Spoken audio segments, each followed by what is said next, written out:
Now we have quite a different approach from Maarten Vermeir.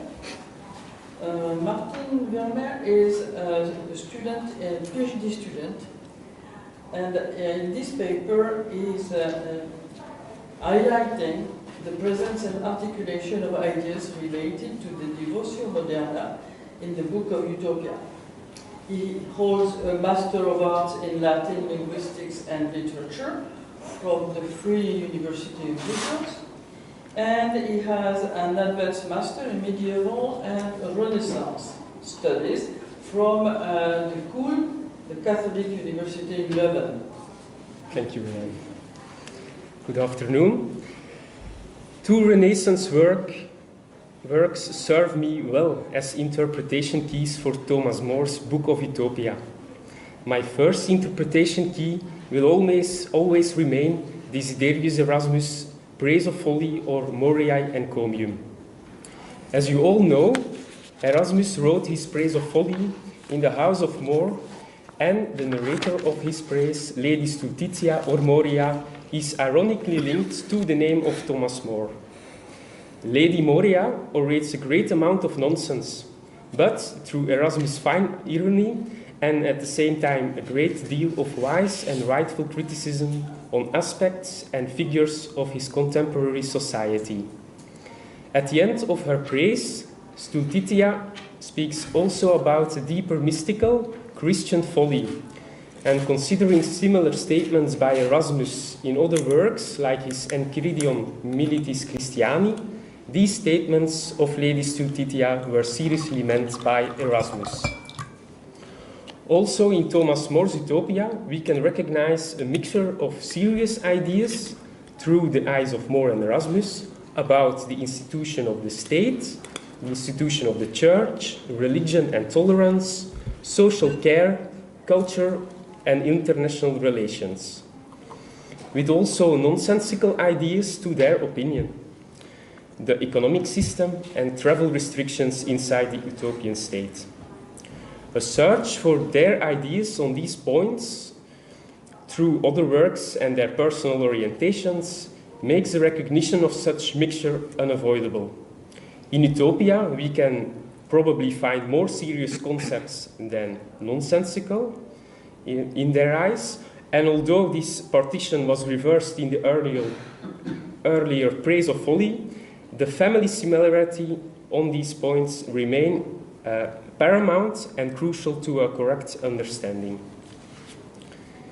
As you all know, the narrator of More's Utopia, Raphael Hytlodeus, in one of the two meanings translated as merchant of nonsense, is linked reciprocally to Erasmus through the figure of Saint Erasmus, as I discovered recently, the patron of all sailors. Also reciprocally, Thomas More started probably writing the Book of Utopia in one of the major residences of Erasmus in the Low Countries, the Antwerp house of his friend Peter Gillis. My second preferred interpretation key of More's Utopia consists in the 900 Theses of Pico della Mirandola. Thomas More translated the life of Pico della Mirandola and was undoubtedly aware of della Mirandola's philosophical program. In his famous 900 Theses, Pico della Mirandola intended to combine into a higher synthesis the best elements of classical tradition, especially from the philosophy of Plato and Aristotle, with aspects of Jewish Christian traditions, especially mystical elements like he found in the Jewish Kabbalah. His great endeavor was to formulate a consistent marriage between Jewish Christian mysticism and the rich humanistic learning by which he was surrounded in Renaissance Florence. His early death prevented him regretfully from executing this great master plan. But the Christian humanists around Erasmus and Thomas More would become Pico's true inheritors and take Pico della Mirandola's scheme as a blueprint for their complete literary oeuvre and philosophical program. One of Utopia's layers of meaning is certainly a broad defense of the Christian humanistic ideals. The serious parts of Utopia can be read as an honorary tribute to Pico della Mirandola's audacious plans and as a literary realization of Pico's inspiring dreams. These traces of della Mirandola's program in Utopia will be subject of my later research. Both works, Erasmus' Praise of Folly and della Mirandola's 900 Theses, have thus also a deeper mystical meaning and importance. Also, Thomas More's Utopia has.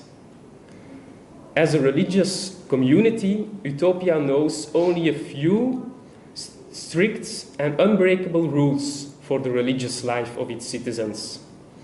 Next to these respected rules, there is complete liberty for personal spirituality, and thus room for many different colorings, orientations, and institutions of the utopian's personal spiritual life.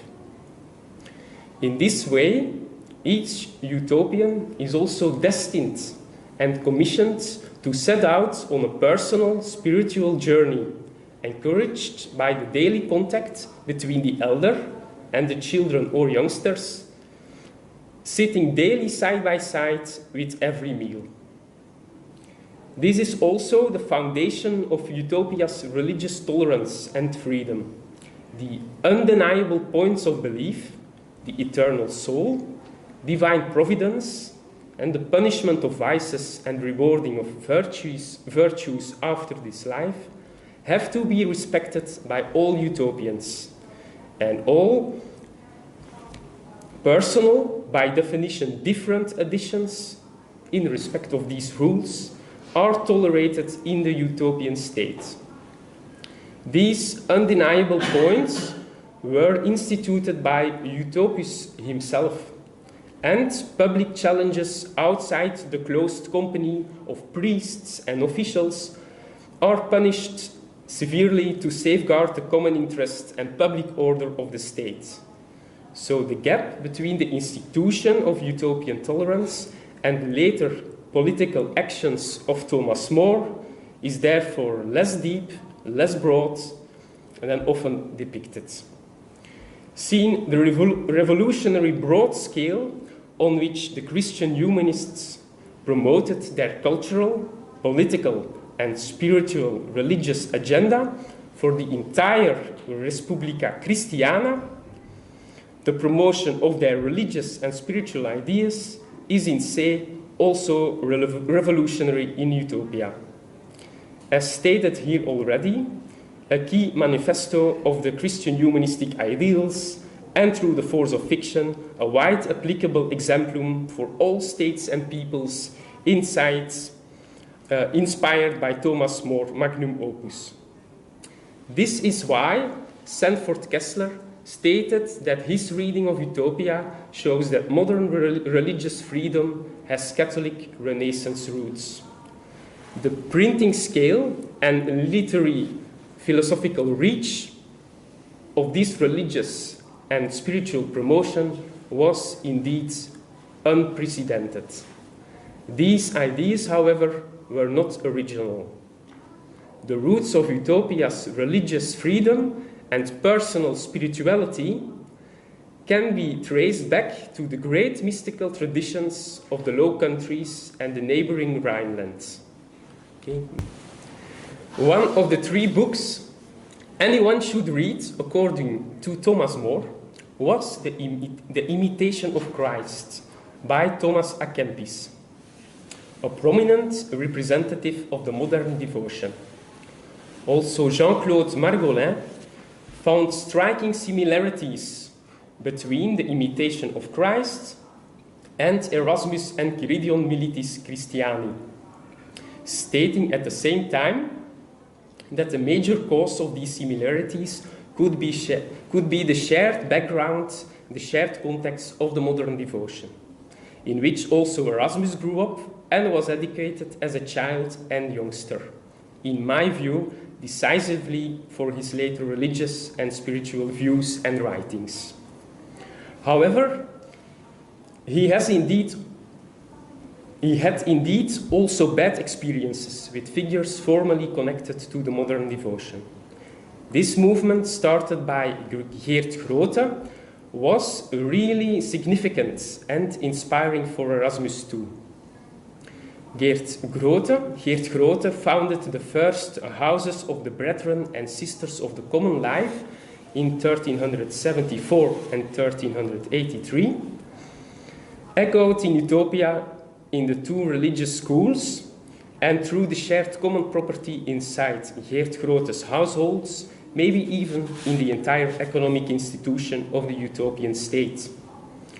To counter criticism on the Brethren and Sisters of the Common Life, Geert Groote requested on his deathbed, and his successor Florens Radewijns would execute this, the foundation of the monastery of Windesheim with some brethren, taking the form of an Augustinian order, and heading later the congregation of Windesheim. By doing so, they follow the example and living principles of the Priory of Groenendaal, founded by Jan van Ruusbroek. Two other canons, a good cook and a layman some 40 years earlier, in 1343. They founded this Priory of Groenendaal in the Forêt de Soigne outside the city of Brussels. Jan van Ruusbroek, now we have to go to the next slide, thank you. Jan van Ruusbroek, the great master of Brabantine mysticism, or also called the Doctor Admirabilis, constituted with his settlement in 1343 a new religious community with a less strict structure and more room for personal spiritual development in the green tranquility of the forest around Groenendaal, as you can see. Taking the form of an Augustinian canons monastery in 1349 to counter criticism and avoid further suspicion. The reputation of Groenendaal Priory and of Ruusbroek's teachings would reach far inside the Low Countries and outside. Geert Groote came to visit Jan van Ruusbroek, even in Groenendaal, as many did. In 1413, the Windesheim congregation even absorbed the monastery of Groenendaal, turning Groenendaal into a priory. This specific tradition, with less stringent structures and more liberty for personal spirituality, would become defining through its focus on education, its great success in the Low Countries and beyond, and its uniqueness inside the Catholic Church, defining for the Brabantine and Netherlandish mystical tradition and its pioneering role in late medieval Europe. Different translations of Ruusbroek's works in Latin and other languages were even spread over Europe in different lines of subsequently copied manuscripts. Already from the second half of the 14th century, these manuscripts circulated in Europe. A Latin translation of Ruusbroek's main work, De Geestelijke Bruiloft, or The Spiritual Wedding, about the different phases and risks of the evolving process of a human seeking unity with the divine throughout his life, was printed for the first time in 1512 by Jacques Lefebvre d'Étaples. Most intriguingly, Erasmus visited this friend in 1511 and had with him, quote, a number of intimate conversations. At the end of the 15th century already, Erasmus had visited the Priory of Groenendaal and spent days there studying in its library. With his zeal, he surprised even the monks, taking books with him at night to his dormitory.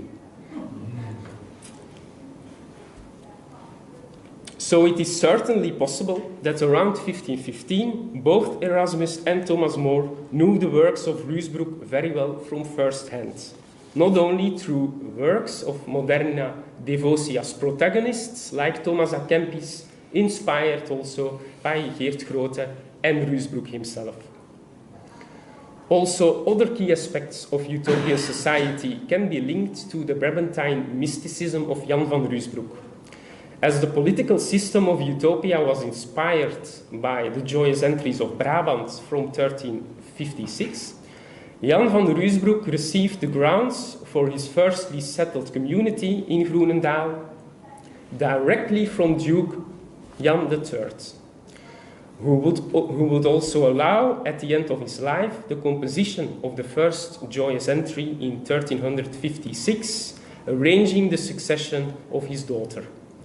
Dux Utopus would institute the religious freedom in Utopia immediately after his victory over the fighting religious sects he found in Utopia upon his arrival.